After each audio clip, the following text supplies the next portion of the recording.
Mr. Scott D. Anthony, in 2021, was named the world's 7th most influential management thinker by Think50. He's a professor of the Tuck School of Business at Dartmouth College. He's the author of 8 books, 2 of which, Eat, Sleep, Innovate, and Dual Transformations, went to New York Times bestsellers. He's an expert on how forward-thinking organizations can navigate disruption and change to win. Ladies and gentlemen, let's have a big PEO welcome for Scott D. Anthony.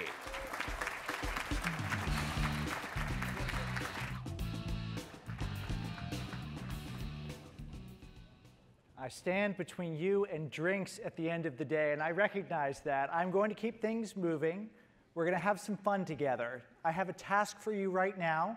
Look at the people that you are sitting with. If you don't like them, please move to another table, because I will be asking you to do things at your table. If you're sitting by yourself, please find friends in other parts of the room, because we are going to be doing some table work as we go through this discussion, and it's not that fun to do it on your own. So let me bring you to here. Let me tell you just a little bit about my origin story and some of the inspiration for the material we'll be going through today. Again, I'm going to be moving pretty quickly. We're going to have a bunch of different activities. It's going to be interactive. I'm going to bring some of you up on stage. Don't worry. None of you are going to be dancing today. That was just last night, nothing today. But you will be doing some things as we go through this discussion about leading through the fog. So let me tell you the story behind that, disruptive innovation. So I did my undergraduate studies at Dartmouth College in Hanover, New Hampshire. I'm not sure if any of you have ever been there before. The pictures here are from Dartmouth College a few weeks ago. It's a very small school in the northeast of the United States. It's about 2 hours away from the nearest town. While I was there, I took my studies very seriously, and I was also active in the school newspaper. Now, the town was small, about 5,000 people when school wasn't in session, 10,000 when it was in session. So we had to work pretty hard to find stories to cover in that newspaper. I associated with some of the stories that were told yesterday because one of our big headlines, Moose runs loose in the college cafeteria. This actually did happen one year. Or how about this one? Town considers adding a second stoplight. They did it. It was transformational to the town of Hanover. Now, I was a student from 1992 to 1996. That was a very important time if you're in the newspaper industry. Why? What happened during that time period? What new disruptive technology was introduced? I'm going to be doing a lot of this, simple call and response, so just yell it out. So the internet actually traced back to the late 1960s, a way for universities and defense departments to communicate, the Netscape browser, the first tool that allowed the layperson to access what we now call the World Wide Web. There we were, a leadership team at a small organization facing a big disruptive change in our marketplace. We were students, we could do whatever we want, but we didn't. We didn't reinvent, we didn't reimagine, we didn't replicate. Instead, we did what almost every large organization does in the face of disruptive change. We paused. We're a very small newspaper, I explained in a story written in 1995, and we have a lot of competing priorities. When disruption comes, it's very easy to allocate resources to doing what you used to do, not what you should do. Then when we finally got over that, it went on the web. Did we reinvent or reimagine? No. We did what most organizations did, create word for word, pixel for pixel replications of that print newspaper online. This is the challenge of disruptive change. I didn't have language for it when I graduated from college, but I did a few years later. I went after college to go work for a consulting company for a couple years, went to a startup that blew through $1 billion, different story for a different day, and then found myself at business school. My second year, I took an elective class that was taught by Clayton Christensen. Anyone recognize that name? Just show of hands. So I got about 40% of the room here. So if you don't know the name of the person, you might know his ideas. 1995, he wrote an article, Disruptive Technology Catching the Wave. 1997, he wrote a book, The Innovator's Dilemma, followed by The Innovator's Solution, Seeing What's Next, and a range of other books. The idea of disruptive innovation traces back to Clay and his doctoral research. He was my teacher in class. I stuck around after business school for a couple years to lead his research activities. We co-authored a book together. Then in 2003, I joined a consulting company that he had founded called Innosight, specifically focused on helping large organizations navigate disruptive change. Finally, one of those books that you heard, 2017 Dual Transformation, I thought we were done. Dual transformation gives our answer to the challenge of disruptive change, and it's all there. It's clear. We know exactly what you need to do in the face of disruptive change. Yet, 30 years since the first academic article was written, disruptive change has proven to be a remarkably persistent problem. People still struggle with the innovator's dilemma. Why is that, I wondered? 2019, I did something a little strange. As a 45-year-old, I went back to school.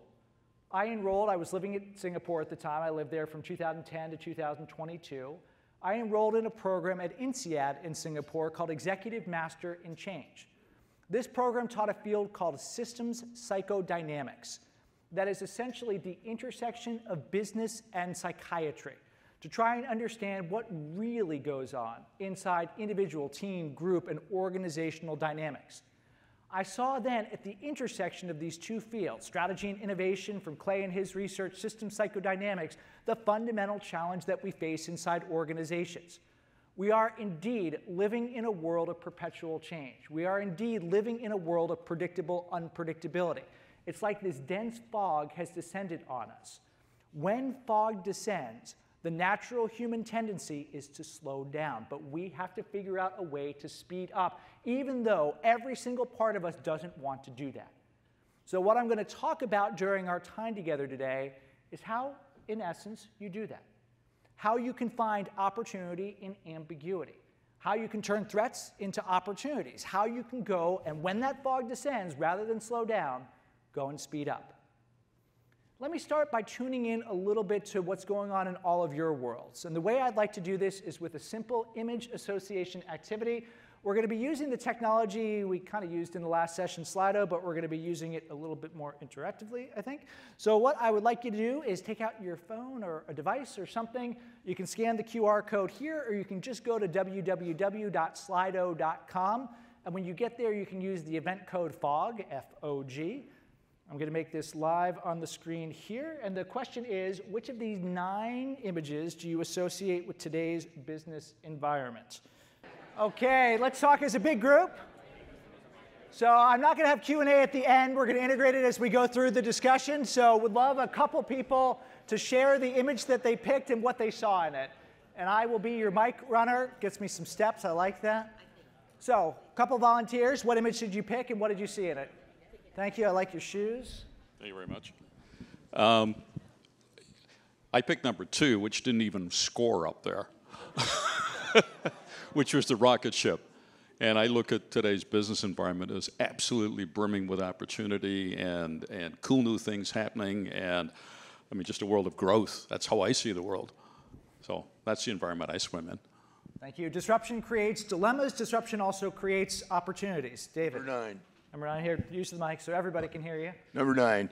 I feel like I am the captain of that ship right now, and it's a lot of fun going up and down and wondering if I'm going to make it to the next wave. You know, it's very interesting. I've done this activity all around the globe, and people always see different things. And usually people will see what David has described here, which the ship is going up and down. I was with one group once, and they said, I picked number 9. I said, why? They said, because I'm very optimistic. I said, OK, tell me more. And they said, well, I really believe in sustainability.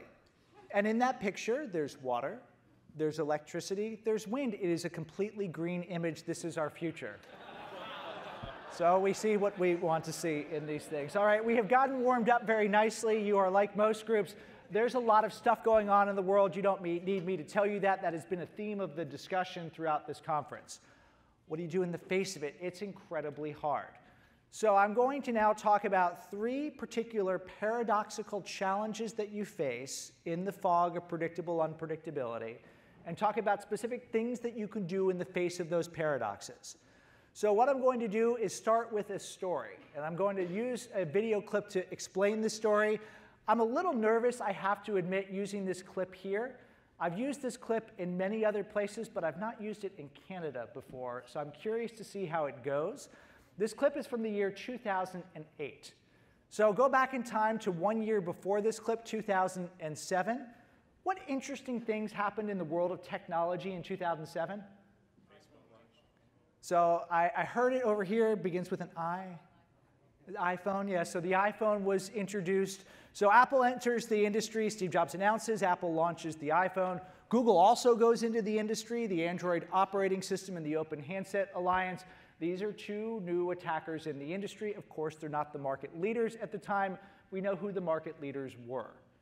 April 2008, Jim Balsillie goes on TV and gives his view of the world. Let's remember, some of you might have seen the movie BlackBerry, so you will recognize this and will remember the story. But let's see how it looked through his eyes in April 2008. Hey, everybody, say hello to Mr. Jim Balsillie. Nice to see you, Mike. Thank you to be here. Excellent. Good to see you. Wow. How is it that you have the same one that I have? Shouldn't you have some fancy James Bond version? You're living the dream, man. Is that what that is? It doesn't even have a camera. You don't have the camera one. How are things going? Things are really good, thanks. Yeah, excellent, excellent. You should imagine, I mean, all the things that have sort of changed in your life in the last 10 or 15 years. A lot less has changed than you would think, really. A very normal life, kind of. It's just a whole lot more zeros on everything. Yeah. Which is great if the decimal point's in the right place, you know. I mean, where RIM has gone in the last, like, you know, did you have a moment where you thought, okay, I think we've reached, like, we're here? You know, not a lot, really. I don't sort of think that way. I don't sort of look up too much. I don't look down too much. You know, it's the great fun is doing what you do every day. And so, yeah, I'm sort of a poster child for not sort of doing anything but what we do, you know, every day. So, no, I don't really think about it a lot, no.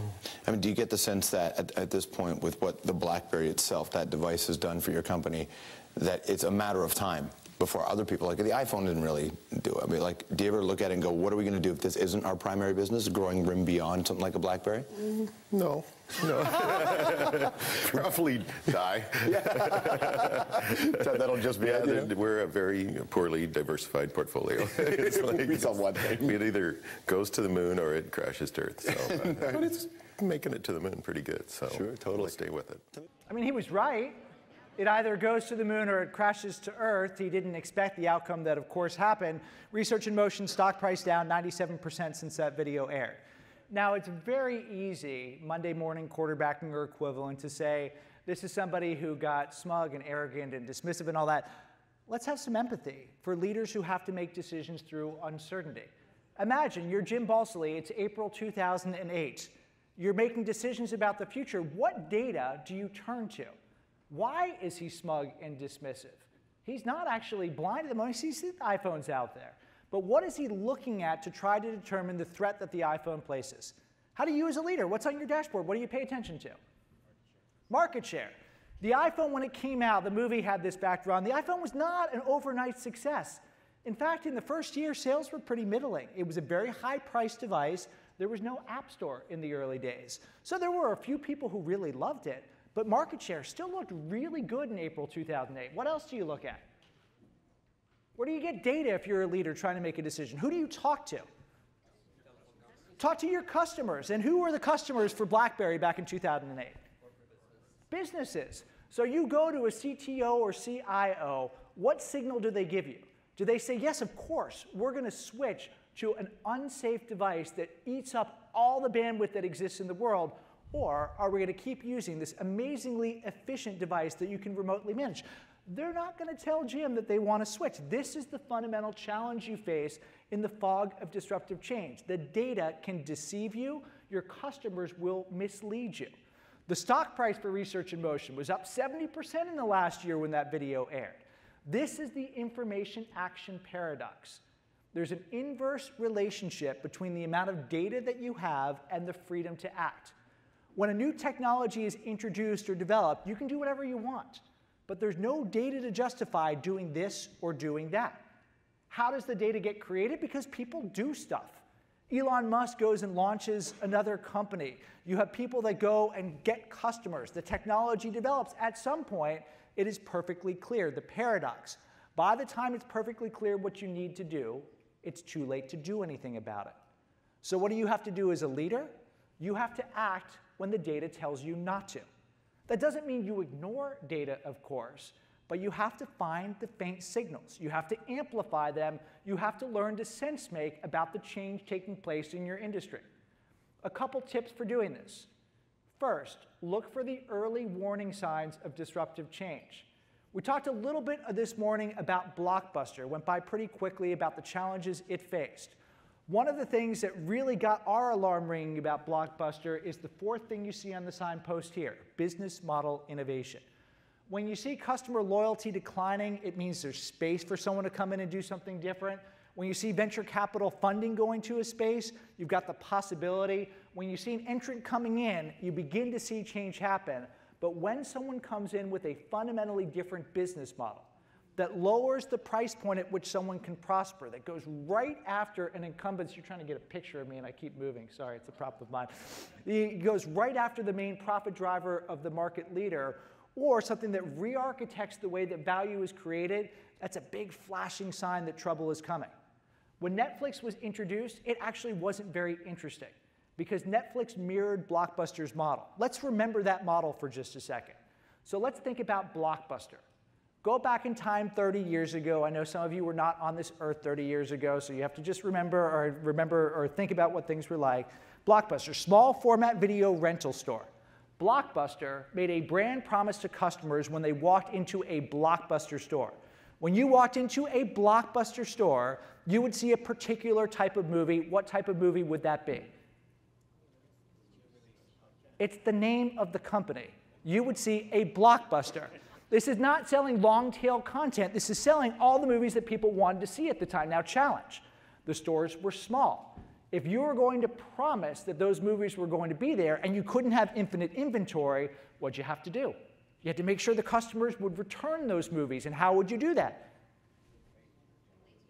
Late fees. Late fees. That's how Blockbuster made all of its money, made all of its profits. When Netflix started, it had the same model.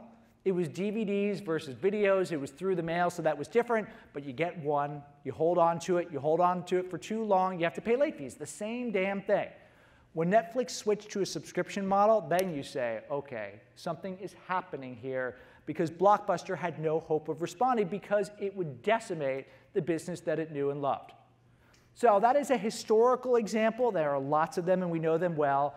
Would love to get your viewpoint about what is an in-process example. So I'm going to go to my phone here, and I'm going to open up another question. I'm going to make this one live. There it is already. So if you had the Slido open on your phone, you should be there automatically, or you just refresh it. The question for you, and we'll make a little word cloud with this, and I think I'll have it pop up as people type things in. What company looks strong now but will be disrupted by 2028? And I see that you have typed in the name of the Slido code, which is pretty cool, but I don't think that's what is going to be disrupted. All right, so we're beginning to get some things in already. So Google has popped up a couple times. A lot of people are wondering, as artificial intelligence, which Microsoft has done a very good job of being ahead of on the technology, as that begins to come up, how will that affect Google? On the flip side, OpenAI, a very hyped company that's done some very interesting things. Often, when you have new technologies come into the market, it's not the first. Google was not the first, second, third, fifth, 10th, 15th search engine. It was the 18th major search engine to enter the market. It was the one that figured out the business model, AdWords and AdSense, that allowed it to prosper. The same thing could be true with OpenAI. Tesla? Who put Tesla? Who wants to explain why they're skeptical of Elon? A few of you put Tesla yet? I think they got there earlier. They arrived early, but I think all the big constructors are going to catch up to them and probably have to pivot their model through the battery, probably to survive, but probably not as a car manufacturer. See, it's a great question and a great thing to contemplate. So you could hear it on the other side of the room. The response was they got there early, but a lot of the big car manufacturers are getting there now. I am actually quite skeptical of the big car manufacturers because the essence of Tesla's disruption is really a mindset. It's software versus electrical engineering, which is a really hard change for a large organization to make. Tesla also got rid of the dealer network, so it goes direct. Those things are hard. If I was Elon Musk, well, that would be an interesting thought experiment. But if I was running Tesla, the thing that I would be worried about are the Chinese. Right now, electric vehicle sales are already 50% of the market in China. BYD is one of the big players. Warren Buffett's an investor in it. You have a huge ecosystem that's growing there. Elon Musk would say, actually, I don't care, because my goal is to drive the advancements of electric vehicles. So if it's not me, that's still a good thing for the world. But that's a very interesting one to watch. All right, so a lot of organizations that we have to be thinking about that could face some potential troubles. So first thing you do is you amplify the weak signals, but to do that, you have to have the weak signals. So how do you begin to get a sense that a market is changing? The general guidance that I give people is they ought to follow the advice from the great science fiction writer William Gibson, who once said, "The future has already arrived, it's just not very evenly distributed." As a leader, if you want to get signals of industry change, you want to find ways to experience tomorrow today. What does that mean? You go and touch the future now because it's happening, but it's happening at the fringes, at the periphery. Now, when I say that, experience tomorrow today, what does that mean to you? Where do you go to? Who do you spend time with? What do you study if you want a glimpse of the future? How do you experience tomorrow today?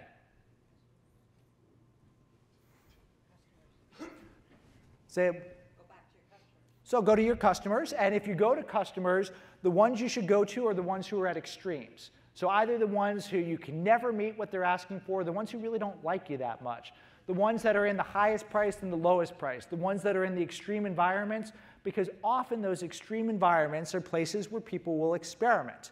Eric von Hippel from MIT calls this lead user innovation, and that can be a great way to see what might be coming. What else?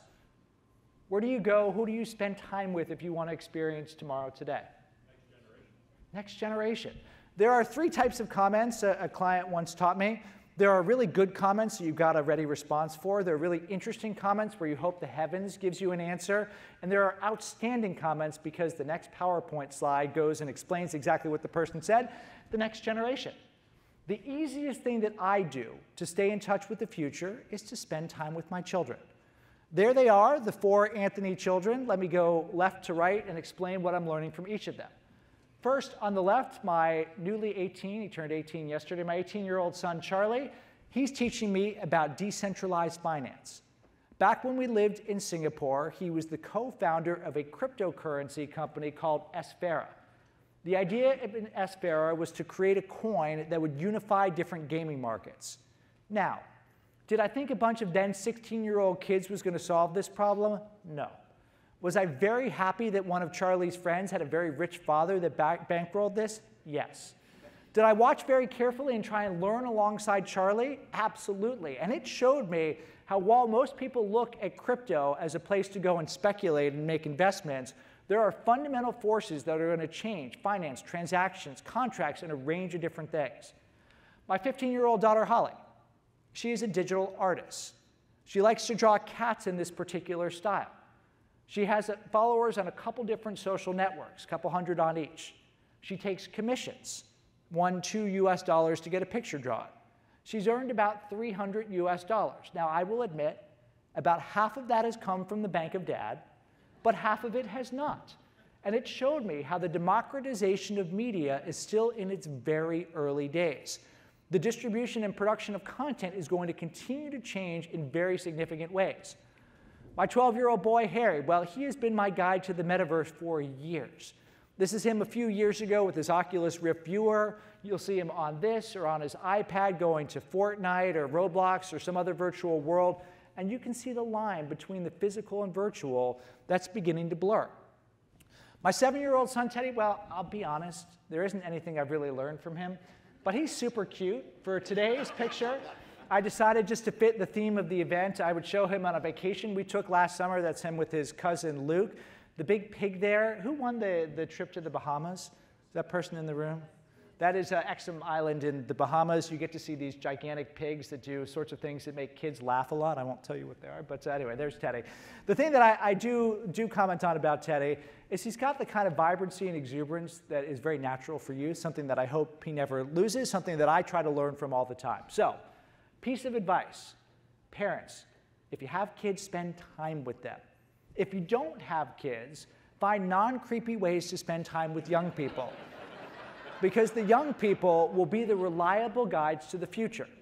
As you're spending time with young people, don't just watch them use new technologies, do it along with them. Experience tomorrow today. Pick it up and play. This is one thing that my students, now that I teach at the Tuck School of Business at Dartmouth College, have really been struck by. I teach a class called Horizon Scanning. I have students do this. I tell them to go experience and edge technology. The thing that they remark every single time is using is very different than reading about.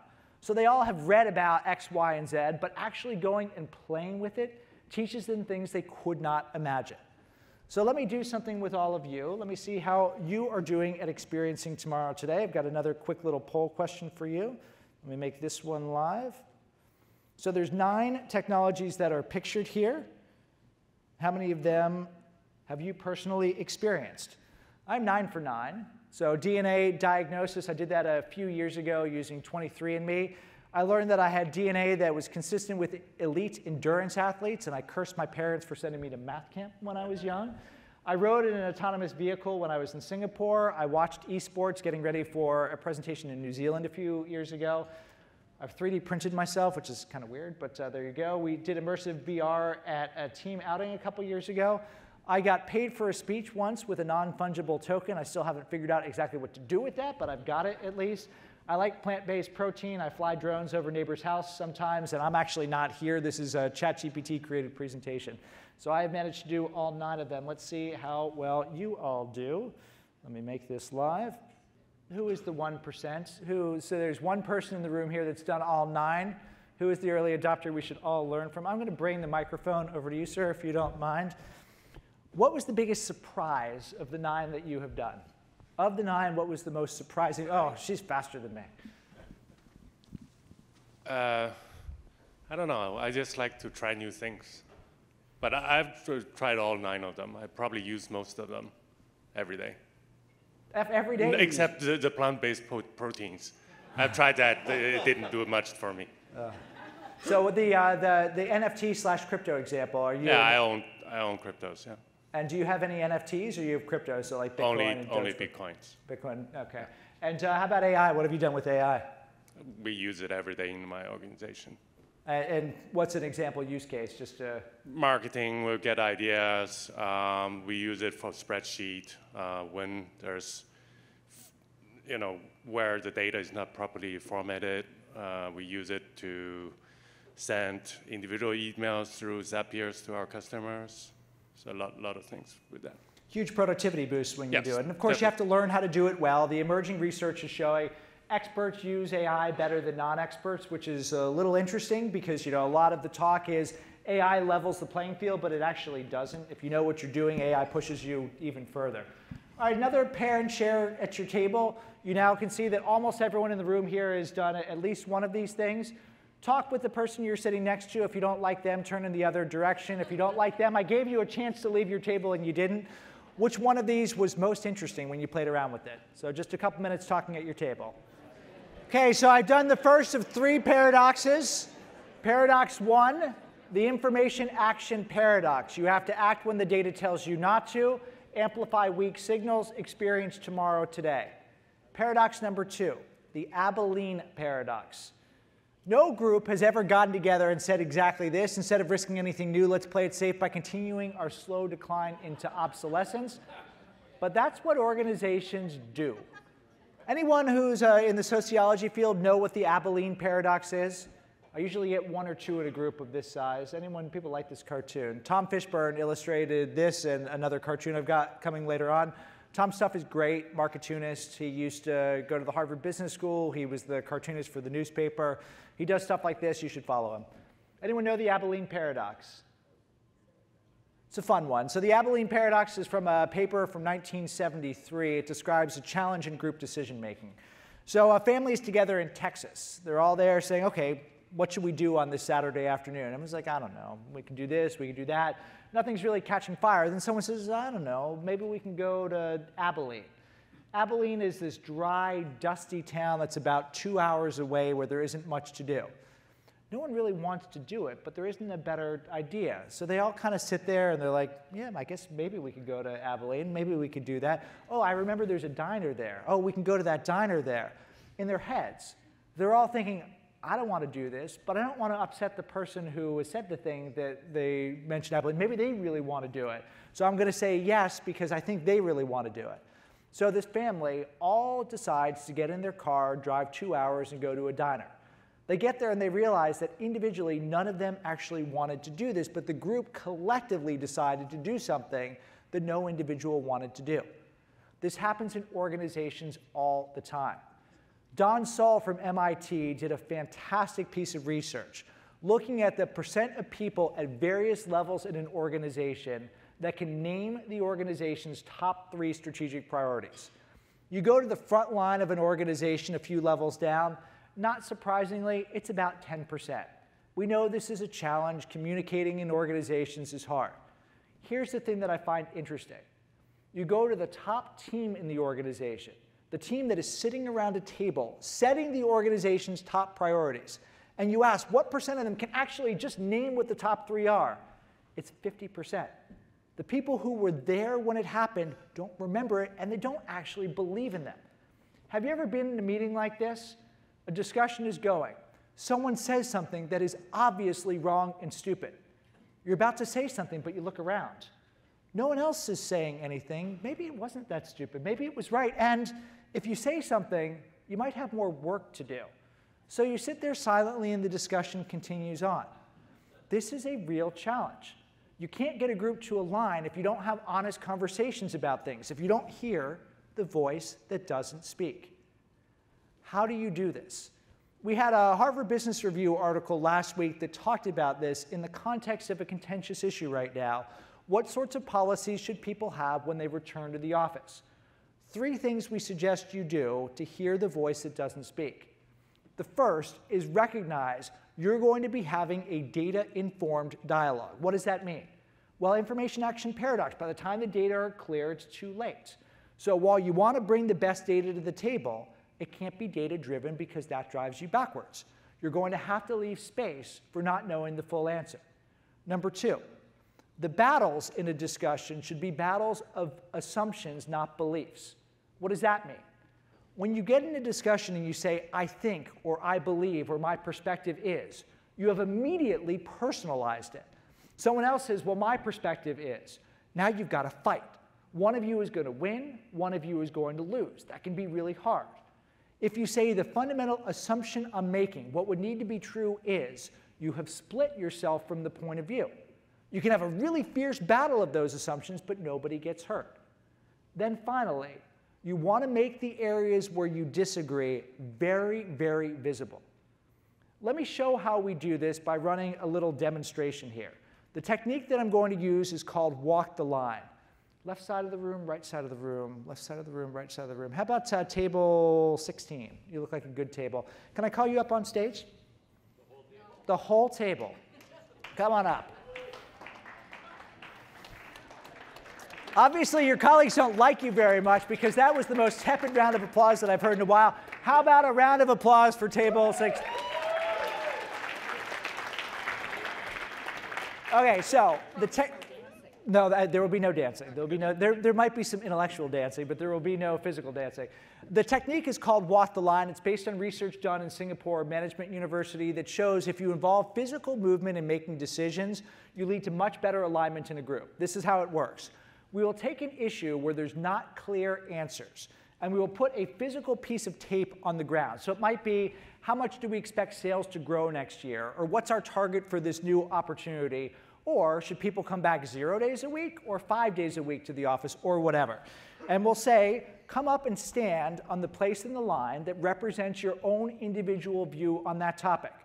We will usually have a CEO and CFO go last or not participate, because if they start, then everyone just follows them. But it's a great way to begin to get people's perspectives on an issue. We don't care that much about where they are. Instead, we care about the assumptions they're making that led to their spot in the line. So I'm going to ask you a question that has a little bit of controversy in it and see what you think about it. So over here, 0%. Over here, 100%. That's the line. I want you to place yourself on a line with your estimate of the probability, not the desirability, let me stress that, the probability of Donald Trump being elected President of the United States next year. 100%, it is dead certain. 0%, it will not happen.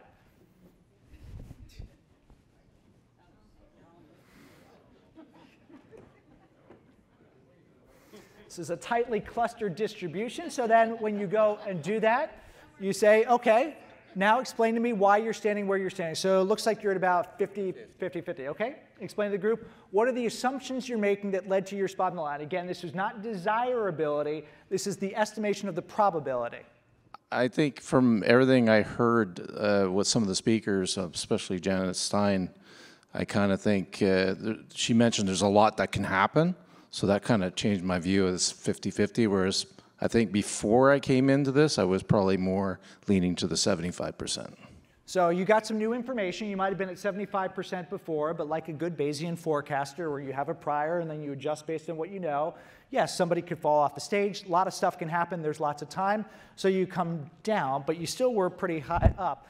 Then I guess you're all tied, but so you're trying to hide in the back, but I'm not going to let you hide in the back. What percent and why are you standing there? Well, I mean, based on everything I heard, I mean, originally I was very much not in the Trump camp when he was actually president, but ever since he stopped being president, a lot of the stuff that he said actually, came true. Biden is really, literally building a wall right now, and I mean, he has no other contenders that could really challenge him. Even if he ends up in jail, he will probably win, and that will be like a masterful move of getting himself out of jail. So past history suggests very good at getting votes. If you look at the contenders in the Republican nomination, he leads all of them by a wide margin. So the odds of him getting the nomination is pretty high. And then you get into a head-to-head battle against Biden. He's got a very strong base. And okay, let's get one other voice. So Dawn, let's hear from you as well. So my assumption is that he's going to be running against Biden. And given that they're both old, anything can happen. And I think it's who makes the least number of gaffes and whether or not Trump is actually in jail. If he's in jail, I don't think he'll win. If he's not in jail, I think he'll win. I'm 55-45. Okay, so let's give a round of applause to our walk that you know. None of the other people have to speak. You can go sit back down. Thank you. So again, this discussion is something that's got lots of controversy, lots of emotions laden in it. I've done this in places that are conservative leaning, that are liberal, whatever. And you can have a conversation just like that, because the question is, what are the assumptions that are behind your answer? And some people will talk about looking at the current polls. Some people will talk about past history. Some people will say there's currently 18 different lawsuits, and some of those could go this way. Some people will talk about time, whatever. You now have identified the specific things that you would want to monitor and watch if this is an outcome that really matters to you. Now, if you go look at scale prediction markets, does anyone know what it is today, what the actual prediction markets say, what the odds are? I looked this morning, 40%. 40% are the odds, 42% for Biden, and then a range of other people. Donald Trump Jr. comes in at 1%. I suppose that's father goes to jail, but you want to keep the name going. But anyway, this technique of walking the line, having battles of assumptions, having data-informed discussions, help you hear the voice that doesn't speak. As you do that, one of the recurrent themes that I heard in the discussions today was this idea of pausing, creating space for reflection, creating space to see things. This is a critical thing for you as a leader to do. This was reinforced to me when I was doing something a little bit strange. I mentioned the program at INSEAD. At the program at INSEAD, we had to do 3 in-field practicums. This was practicum number 2. This picture was taken December 2019. Our task was to go to an organization of our choosing and go and watch it for at least 18 hours. Not interfere, not talk to the organization, just be a fly-on-the-wall observer. Where it got weird is we were supposed to observe not just the organization, but observe ourselves being observers, which was pretty meta and pretty strange. So what do you see here? Where am I? So I'm at a restaurant. I heard someone say sushi restaurant. That's not right, but why did you assume it was a sushi restaurant? All right. The way the plates are set up. So you're noticing the way that the plates are set up. So I'm in a restaurant. That's correct. High end or low end, do you think? Medium end. Anyone want to go for high end? What do you see? So you see people working. What do you notice about the people working? So it's pre-COVID. It's 2019. So this is so 2019. Sorry, I'm going to go fast. I don't think you'll be able to keep up with the. But thank you for trying. So no one's wearing a mask. What else do you see? Yeah. A couple of the chefs are kids, right? So they're young. They're young. So and how do you know who's a chef? We don't know. What do you think? The guy with the most pens. So the chefs are wearing white. The front of house staff are the people in the back wearing colors that are not busy working on tasks. It's a Michelin star restaurant, open kitchen to try and show commitment to quality. The restaurant is Burnt Ends in Singapore. And you really see when you're there the commitment to quality. I watched the people preparing the menus. They're printed every day, and they had to be placed in the menu, in the actual thing that held the menu, just right. The thing that really struck me is how much rich data was there, how people were organized, what people did, the different tasks they had, what they thought about quality, that was there, sitting in front of me, that I never saw when I went to a restaurant. Why? Because I go to a restaurant and I go and focus on my food or focus on the person that I'm with. This changed the way that I approach organizations. When I'm starting to advise a client now, I will tell them, I would like to come in and come to some meeting where you're talking about some important topic, and I want to sit there and watch. They said, are you going to give us feedback on the topic? I said, no. They said, are you going to give us feedback on us? I said, no. I just want to understand your organization more deeply. Earlier this year, I was with a great big Fortune 50 company doing just this. They were talking about a big innovation initiative, and it really was a transformational experience. I got there about 20 minutes before the meeting. The team that was presenting its idea was filled with nervous energy. You could see it. They're running through their slides, trying to make sure everything is just so. They're debating, where should we sit? Said, oh, well, the CFO usually sits here, so you got to sit here because you got to be in the eyesight of. And they're all then going and saying, okay, we got it, we're set. Light banter begins. They're ready for it. A senior leader walks in the room. It's like a cold wind has blown through everything. Everyone shuts up. That leader opens up their iPad. They're looking through the materials. No one is talking at all. Everybody else files in. The meeting starts. The person gives a 6-minute presentation, canned presentation, and the questions start. The CEO asks the first question. The CFO asks the second question. The CMO asks the third question. The most senior business unit leader asks the fourth question. It is a totally scripted performance. There's no room for discussion. There's no room for debate. There's no room for the kind of creative abrasion that can lead to new ideas. We had people journal before and after the session. People after said, one said, this was a great meeting. We had clear decisions. Another person said, we made no decisions. A third person said, I don't know what we were talking about. It was a scripted performance, and the actors all saw it differently. We realized that this organization was haunted by something. When you heard James talk about the different things that can cause inertial forces inside organizations, fully agree with him. We have a name for those inertial forecasts or forces. They are ghosts. Every organization suffers from them, the invisible things that haunt efforts to change and do new things. This organization had a ghost of the present, an invisible pattern. Their meetings were theater. There was not real discussion. There was not real debate. From the outside, it's obvious. Inside, it's like the fish swimming through the water that says to the other fish, how's the water today? And the fish says, what water? The fish does not know the water in which it swims. The thing that your organization does repeatedly, you can't see because you're doing it repeatedly. That's one form of ghost that organizations will face. I'll be a little Dickensian to get the other two. There's also the ghost of the past. This is the past trauma that inhibits your ability to change. Research shows that when an individual goes through a traumatic episode, it literally changes their DNA. So it gets passed on to subsequent generations. The same is true in your organization. If there's a big layoff, if there's a merger that goes the wrong way, if there's a leader who created scar tissue in the organization, even when they're gone, you can still feel their presence. That ghost of the past can make it really hard to do new things. Finally, there's the ghost of the future. This is the one I'm seeing more and more frequently in the field. Brene Brown from the University of Houston says the greatest shame trigger is the fear of being made irrelevant. When you're transforming in the face of disruptive change, you're going from one world to another world. That can be really exciting. It can be really exhilarating. It can be awfully terrifying.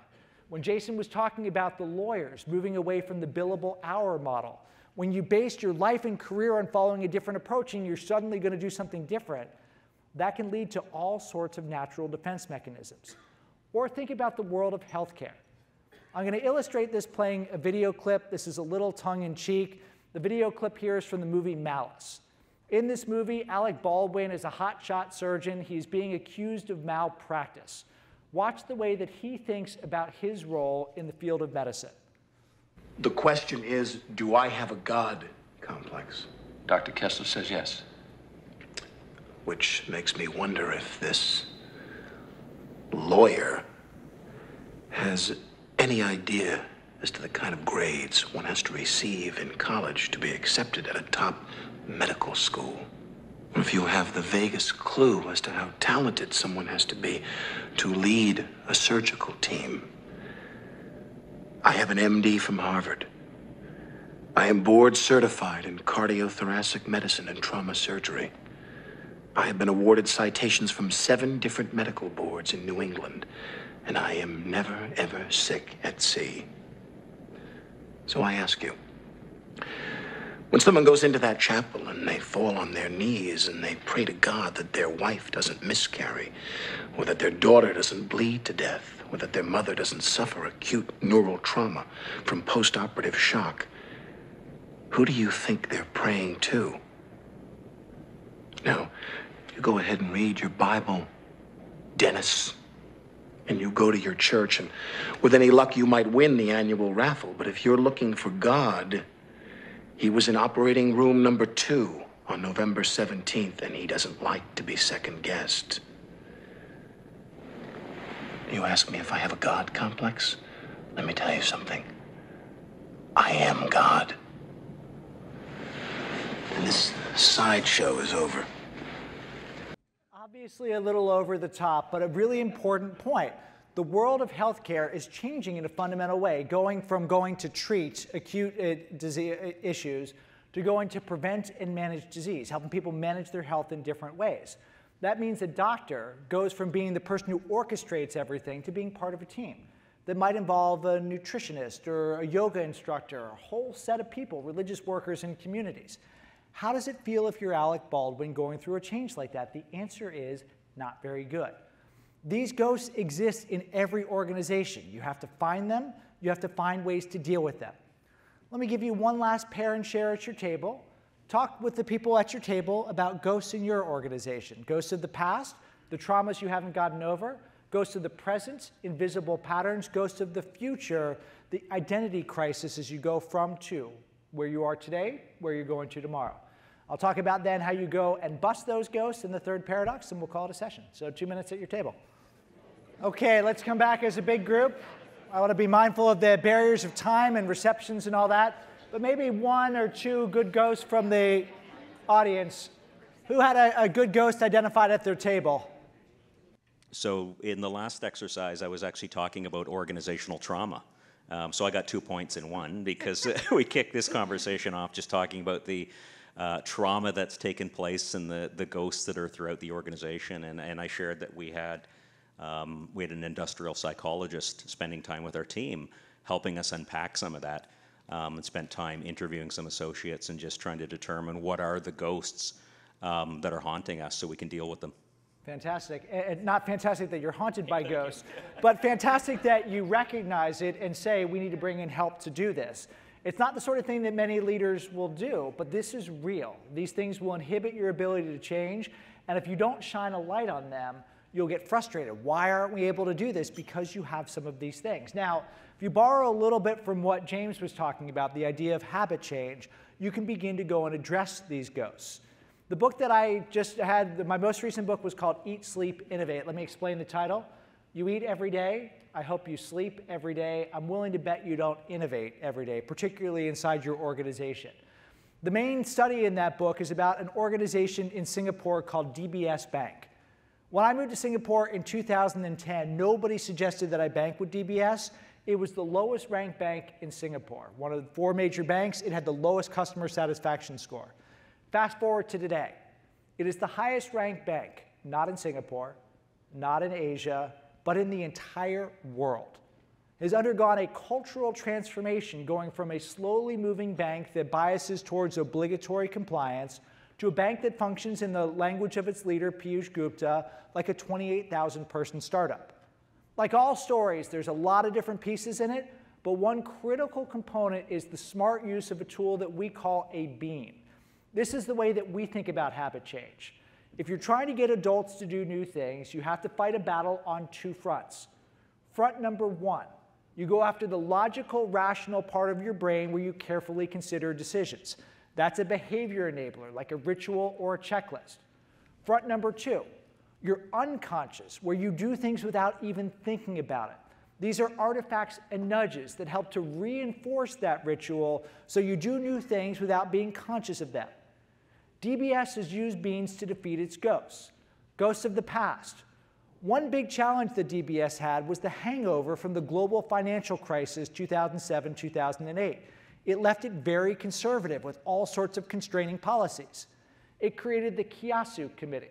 Kiasu is Singaporean slang that basically means fear of missing out. You can bring a process to the Kiasu Committee and sue it, saying this process adds no value. One of the first processes that was brought to it was the need to get a wet physical signature on an everyday approval. The committee got rid of that. It created space to do different things. Ghosts of the present.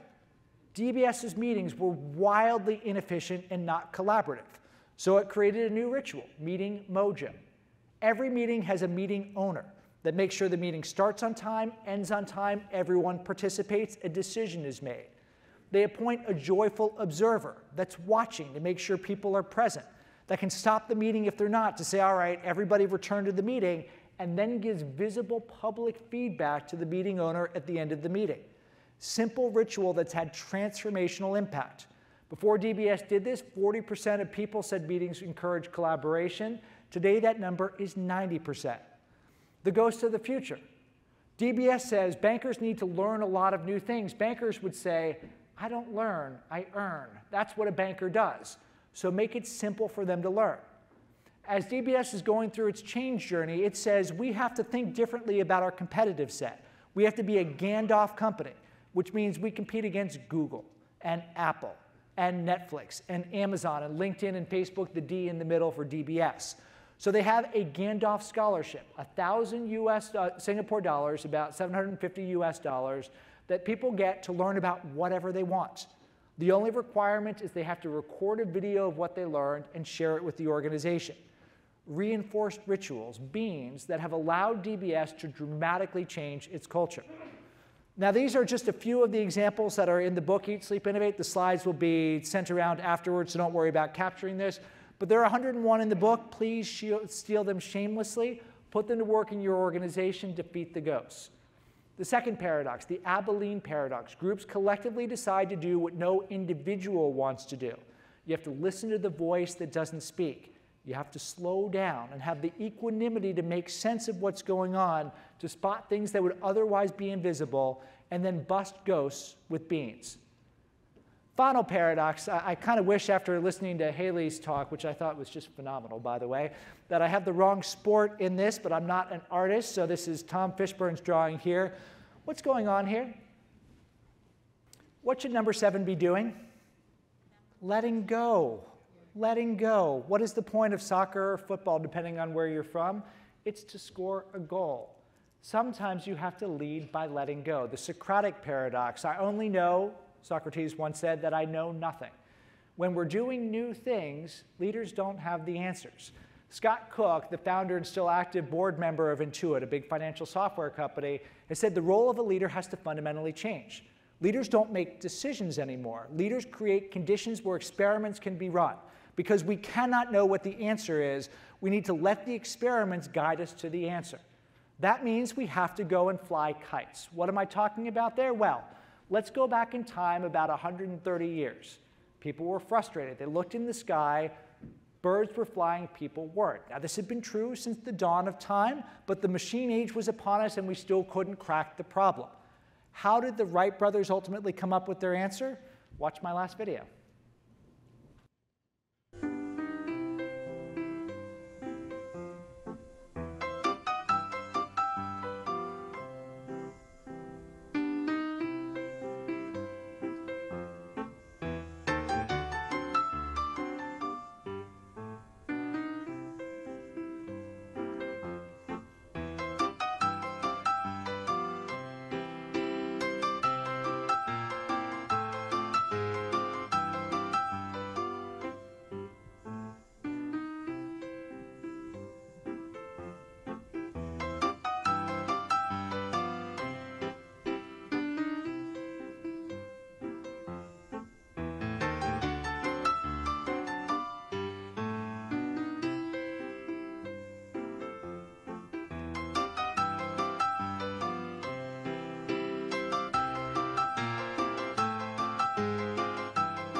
So keeping with the theme of paradoxes, you're decisively hedging. You're flying a kite. You're going and trying something that has lower risk, because when it crashes, and they often do, nobody gets hurt. That can actually be an experiment, like going to run a prototype or test market or so on, or it can be a simple thought experiment. One of my favorites is the pre-mortem. You probably have heard of postmortems, after action reviews. Those are really good ways to learn too, but usually something bad has happened. Usually you're trying to figure out who to blame. A pre-mortem is before you've done anything. It's a thought experiment. We're excited about this, but what could possibly go wrong? You plan to fail. You try and poke at things, figure out the hidden assumptions you're making, because before you've done something, it's safe to go and think about it. And if you do it and you experiment the right way and the kite crashes, you say cheers to the failure that just happened. That's what's happening in the picture here. This is the Finnish gaming company Supercell. They're working on new games all the time. Sometimes they succeed, they launch, they get out to the Play Store, they get out to the App Store or whatever. Everyone gets together, they crack open a beer. That's not what is happening here. Sometimes they admit they're never going to make it. They have a ritual. Everyone gets together, they pop a bottle of champagne. They say cheers to failure. The reward for the failure is bigger than the reward for the success. Two good things happen with this ritual. Number one, it says that we accept taking risks here. We continue to encourage people to push the frontier. Number two, it makes it clear to everyone that the project is done. There is an invisible enemy to innovation and growth inside almost every organization. It is a plague, the plague of the zombie project, the walking undead. The project that, if you are honest about it, will never materially move the growth needle, but it shuffles and lingers on, taking all of the life out of the organization. Maybe it's a zombie meeting, the recurring meeting that you go to, that if you asked everyone, why was this meeting originally set up, nobody has any idea. Stop the zombie meetings, put the zombie projects down, say cheers to failure, and all of a sudden, you realize you have a lot of room for innovation and growth. The Tao of disruptive change is what I've been walking you through. Act when the data tells you not to. Confront the information action paradox. Hear the voice that doesn't speak. Go and run those kinds of sessions that I talked about and take time and pause to get that voice out. Lead by letting go. Trust the experiments. Go and fly kites. Say cheers to failure. Plan to fail. These are things that can help you accelerate through the fog that makes it so hard for us to innovate and grow. None of this stuff is easy to do. This all requires that, I don't want that side, I wanted that one. This all requires that you have a fundamental comfort with discomfort. That's one of the reasons why I decided to do something kind of weird and go to this educational program in 2019. I was going on what I now would call a paradox quest, doing something completely against type. You can do the same thing. You don't have to go to school for 2 years, but you can learn a new language, pick up a new instrument, pick up a new sport, pick up a new skill, whatever it is. Put yourself in a circumstance where you need to have a beginner's mind, because being in that circumstance will give you the capabilities and the mindsets that allow you to have that comfort and that calm when chaos swirls around you. I want to show one more slide. Which one am I going to go to? That's why I like having this computer up here. I'm actually going to go to my last one. So I want to do one more slide. I'm not going to have Q&A at the end. I want to make sure, again, we have time to be able to enjoy the reception, and you all who are leaving can get on your way. I am going to be around. So any questions you want to ask, please come up and ask me a question. I want to leave by telling you a story. So the whole discussion that Jason had about why, that really struck me, because I had a moment last year that really helped to crystallize my why. So I was at a big conference in Switzerland that hadn't been run physically for a few years, so 600 people are all together. Everyone's really excited to be there. I'm going to the dinner on the first night, and everyone's kind of mingling around, talking. I find my table. Then someone taps me on the shoulder. It's a woman at the table behind me. Very striking. I remember her visually. She's wearing this green dress. She's German. She's got short blonde bob haircut. She says, "Who are you?" I said, "Well, I'm Scott. I teach at..." She said, No. That's not what I asked. "Who are you?" I said, "Well, I'm a father of 4. She said, "No. Who are you?" I paused. I thought. I collected myself. I said, "I am a consummate optimist that is passionate about spreading ideas." She nodded her head. She turned. She sat down. I never saw her again. I kind of think she was a ghost that was planted there to give me this moment of epiphany, but that is who I am, and that is what I believe. We have a lot of challenges. We've got lots of paradoxes we have to deal with. I gave you more academic ones, but you know, you have to figure out short-term and long-term, work and life. We have to make the planet a better place, and we have to live up to our purpose. We have to extract and regenerate. We have to do everything all together at the same time. This can feel incredibly overwhelming. The great gift that we have as a human species is we have the ability to take these things that appear to be in tension, find the beauty in them, find the ways to reframe them, find the opportunity in them. Rain and sun cannot exist at the same time, but when they do, it creates the beauty of a rainbow. I hope these ideas end up being helpful to you as you try to accelerate through the fog that all of us face today. Thank you very much, and good luck.